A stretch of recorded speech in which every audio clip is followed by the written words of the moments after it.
बड़ा confusing point है sir, बहुत कंफ्यूजिंग मैटर है।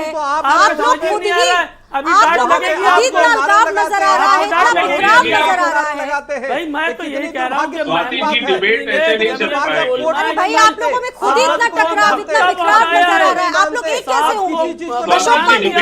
अशोक पांडे जी, अशोक पांडे जी की देश भर में इस तरह से मुद्दे जो हैं तमाम स्वाति चल जी, रहे सभी हैं, लोग चाहे कौरवों की ताजमहल तरफ से जुड़ा मिलकर के मुद्दा हम हो, पे अटैक ज्ञान कर वापी रहे से हैं जुड़ा अकेले। मुद्दा हो। हालांकि इस बैठक में भी इन कैसे मुद्दों पर बदल चर्चा दिया चकवाड़ी होगी। जी? क्या आप इसे काउंटर प्लान मान रहे हैं जमीयत का?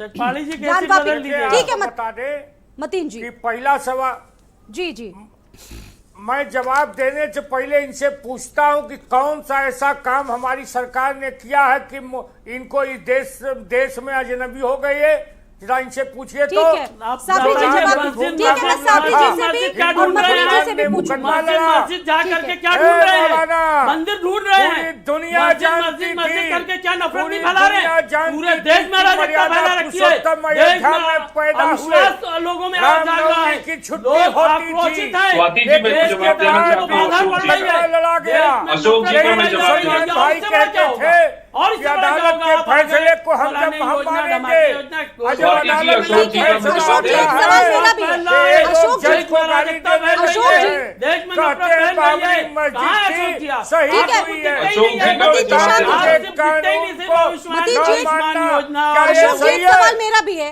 कि जब चुनाव होते हैं ये यूपी में लोग- विधानसभा के, तब योगी जी एक बयान दे देते हैं 80 और 20 का। आखिरकार जब वो ये बयान देते, इतने सीनियर नेता, उत्तर प्रदेश के मुख्यमंत्री, तो क्या आपको नहीं लगता है कि मुसलमानों के प्रति एक नेगेटिव मैसेज जाएगा?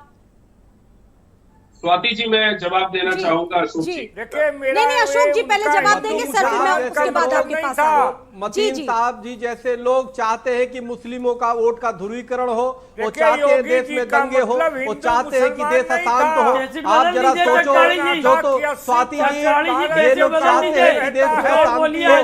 जब आज कोर्ट आपको की जब टॉपिक टीम नहीं आती है तो मालूम। उसका ज्ञान हम वापी डांट से लग जाएगी वहाँ पे आपको। आप बताइए कि विरोध करने का चकवाड़ी काम जी, करते हैं। आपको ये मालूम ही चाहते नहीं हैं क्या कि देश में टॉपिक क्या है? शांति हो। कुछ कहाँ चले गए कट्टरपंथी आप? जो है जो अरे जो सरकार मुगलों से को सवाल अपना है, आप आदर्श पता नहीं मानते कहाँ हैं, चले ये गए। समझते हैं कि पूरा अशोक जी, इस्लाम आप है। जवाब दीजिए। ऐसा नहीं हो मैच में सकता, हो रहा पूरा है। इस्लाम चक्रपाणी नहीं है। महमूद मदनी मतीन सरकार खान की जी आपको इशारे पता पर होगा। आ रहे हैं। मतीन साहब इस आज बात को आ समझ रहे हैं लो। आपके पास। आप मुट्ठी भर जो अनजान बने या कट्टरपंथी कांग्रेस अशोक जी है, जवाब दे रहे होते हैं। हैं। अरे सर, इस सरकार बात से को आप सवाल है, समझ प्लीज लीजिए। सुन लेने ये दीजिए, देश से बोल चलता लेने दीजिए है उनको। और देश को एक पाकिस्तान बट गया, अब देश दोबारा देश नहीं बटने है देगा महाराज जी। और कट्टरपंथियों को बंगाल की खाड़ी है। में डुबो देगा या पाकिस्तान भेज अशोक देगा। पांडे जी। मतीन साहब, ये देश हम सबका है, आपकी भी जिम्मेदारी है, हम सबकी जिम्मेदारी है, पवन जी की भी जिम्मेदारी है चक्रपाणी देश का को बचाए। किसने लेकिन बढ़वाया बड़े है, आप जानते हैं। दुर्भाग्यपूर्ण है अरे कि सर, संविधान ठीक है। की बात किसने करते बढ़वाया करते है, आप संवैधानिक जानते बात हैं। कर रहे हैं। ये दुर्भाग्यपूर्ण अशोक जी, है। इसका जवाब है, मतीन आप खान जानते साहब, हैं। आपको भी समझना होगा और पवन जी को भी समझना चकवाड़ी होगा, जी, सभी आप को क्यों- समझना अरे मतीन जी, होगा। आप शांत देश हो जाइए। सबका है और आप महाराज जी, आप संवैधानिक शांत हो लोग जाइए। हैं, आप कहीं भड़काऊ पे भाषा न RSS बोलिए। जो है वो थ्योरी के मतीन आधार साहब, पर आप देश भड़काऊ को भाषा बांटा गया। बोलते हैं। दिखता है। क्या आप चाहते वाह। हैं RSS की आप डोनेशन आप से आप आप भूल बांटना गए पड़ा क्या? ये चकवाड़ी देश जी। के रोड पे उतरे, मुस्लिम RSS देश की के देखिए, डोनेशन आपसे से आप रोड नहीं पे पूछेंगे उतरे। साहब, आप भूल आप गए हैं दोनों दोनों योजनाओं को का आपको लाभ धैर्य से मिलता चलना है। होगा। पूरे देश में आपको एक बच्चे क्योंकि की तरह देश में पाला है हिंदू और आप मुसलमान इसी दोनों ही देश रहते की हैं। ऐसी चकवाड़ी जी, बातें मैं करते आपके हैं। ठीक है, यहाँ मेरे पर सवाल का एक जवाब एक दे ब्रेक दीजिए। मुझे यहाँ लेना कैसी होगा। बातें कर चकवाड़ी रहे छोटा हैं? सा ब्रेक हम यहाँ कैसी लेंगे। बातें कर- ब्रेक के उस पार भी हमारी ये चर्चा लगातार जारी रहेगी।